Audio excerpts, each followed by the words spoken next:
सर्वदा सेव्य दादाजी श्री गोकुलनाथ प्रभु चरण शरण अनुरक्त समस्त सेवक वैष्णव वृंद, આજે શ્રી હરિદિવસના અનેક અનેક આશીર્વાદ અને શુભેચ્છાઓ.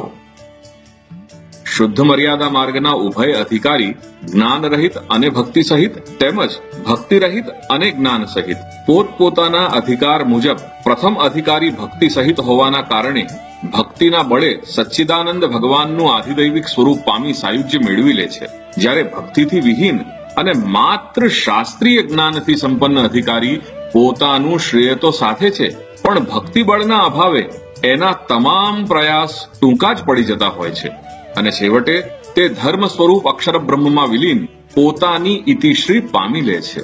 વેદશાસ્ત્રોના સિદ્ધાંત સારનો નિચોડ એટલો જ છે કે કોઈ પણ પરિસંજોગોમાં ભક્તિ માર્ગના બળ સાથે અન્ય કોઈ પણ શાસ્ત્રોક્ત સાધન કે ઉપાય આવી શકતા નથી. ભક્તિ તે પછી વિહિત કે મર્યાદા માર્ગીય હોય અથવા અવિહિત કે પુષ્ટિ માર્ગીય હોય, છેવટે ભક્તિના સ્વરૂપે રહેલી સ્નેહરૂપ આનંદની સત્તા જીવને પરમાનંદ સુધી પહોંચાડી જ દે છે.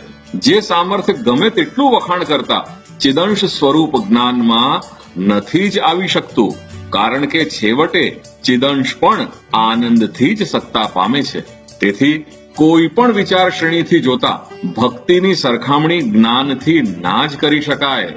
ભક્તિનું મહાત્મ્ય ભૂલીને શ્રી ગંગાના પવિત્રતમ સ્થળે વસવાવાળો છેવટે એના મહાત્મ્ય જ્ઞાનથી પણ વંચિત બની એના આધિભૌતિક સ્વરૂપ સાથે પોતાના દુષ્ટ કર્મો વડે અધઃ પતનને જ પામે છે. તેવી જ રીતે આ જગતમાં રહેતા દુર્ભાગી પ્રાણીઓ શ્રી કૃષ્ણના આધિદૈવિક સ્વરૂપને વિસ્મૃત કરી એના આધ્યાત્મિક મહાત્મ્યથી પણ વિમુખ થઈ છેવટે ઉત્તરોત્તર આ ભૌતિક જગતમાં પોતાનું અધઃ પતન કરતા કરતા પોતાનો સર્વ વિનાશ કરી દે છે. તેથી આવો શ્રી ગોકુલનાથ પ્રભુ ચરણ શરણ અનુરક્ત સમસ્ત સેવક વૈષ્ણવજન આ સિદ્ધાંત વચનોને સાંભળી આપણી જીવન યાત્રામાં સર્વ સંશયોથી મુક્ત બની જઈએ. તેથી 18મું સૂત્ર છે, એતદ બુદ્ધ્વા વિમુચ્યેત પુરુષ સર્વ સંશયાત.